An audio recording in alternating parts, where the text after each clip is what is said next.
What kind of joke ruins a marriage? I thought comparing my husband to my ex was harmless banter.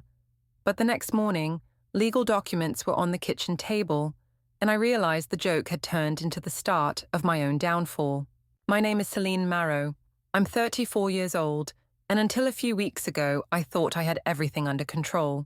I work as a receptionist at a dental office. Nothing special, but I've always told myself I deserved more out of life than just being someone's wife and mother. Ethan, my husband, is 36 and works in accounting. People look at him and see steady, quiet, boring. I see a man who's too careful, too cautious, the kind of person who will never make life exciting. We have 2 kids, Chloe, who's 8, and Marcus, who's 6. To everyone else, we looked like the perfect little family. But I was restless. Ethan never gave me the kind of spark I wanted. He loved me, sure, but it was safe, predictable, and honestly tiring. When Adrian Wells, an old college flame, walked back into my life, it felt like proof I could still attract someone bold and different. I didn't plan to cheat. At least, that's what I tell myself. But one lunch turned into another. And soon I was making excuses for why Ethan was the problem, and I was just the victim of a stale marriage. I never thought my little jokes about Ethan would matter. I've always had a sharp tongue, and people laugh when I tease. That night, when I compared him to my ex in front of friends, I thought it was funny. I thought it made me look clever. Instead, Ethan's face went pale, and later, he moved into the guest room without a word. Now I'm stuck between acting like it's not serious and watching him get quieter, calmer, and, if I'm honest, scarier. Because men who yell don't scare me. Men who plan in silence do. The night it all started, we were at a dinner party with friends. The wine was flowing, and people were teasing each other like always. Someone joked about past relationships, and before I could stop myself, I smirked and said, Ethan could never keep up the way my ex used to. The table went quiet for a second, then everyone burst out laughing. I laughed too, acting like it was no big deal, but Ethan's face went blank. He didn't argue, didn't even smile. He just sat there, letting people laugh at his expense. On the way home, I tried to brush it off. I told him he was being sensitive, that everyone knew it was just a joke. He stayed silent, eyes fixed on the road. At home, I poured another glass of wine and went on my phone. When I came to bed, his pillow and blanket were gone. I found him in the guest room. He said nothing, just rolled over. I told myself he was overreacting. A strong man would have laughed it off. But watching him turn his back on me like that made my stomach twist. The next morning, Ethan barely looked at me. He made breakfast for the kids, packed their lunches, and didn't say a single word my way. I tried to joke with him in front of Chloe and Marcus, but he just nodded and kept moving.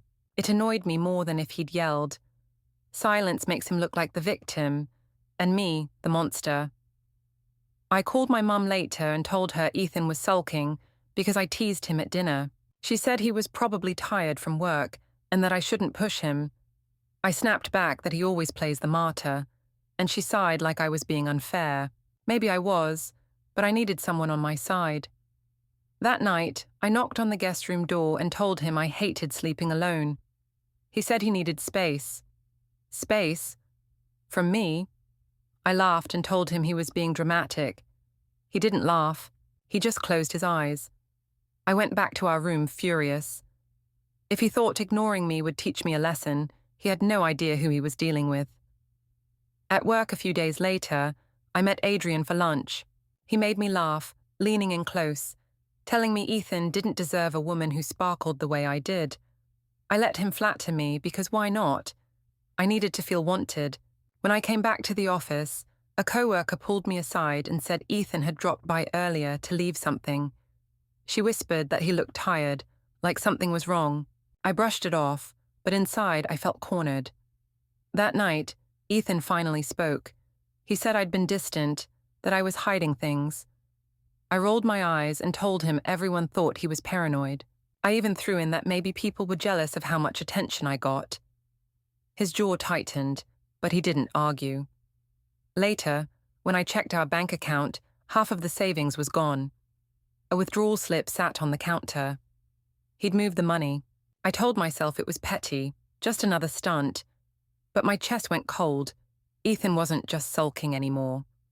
At my cousin's birthday dinner, I played the perfect wife in front of everyone. I joked about Ethan being moody, blaming it on his boring job. People laughed politely, though I noticed a few glances between them. Ethan showed up late, calm as ever, with a small envelope in his hand. He kissed the kids, nodded at me, and set the envelope by my plate without a word. I tried to keep talking, pretending nothing happened, but my fingers itched to open it. When I finally did, my stomach dropped. It wasn't a card. It was a notice of pending divorce proceedings.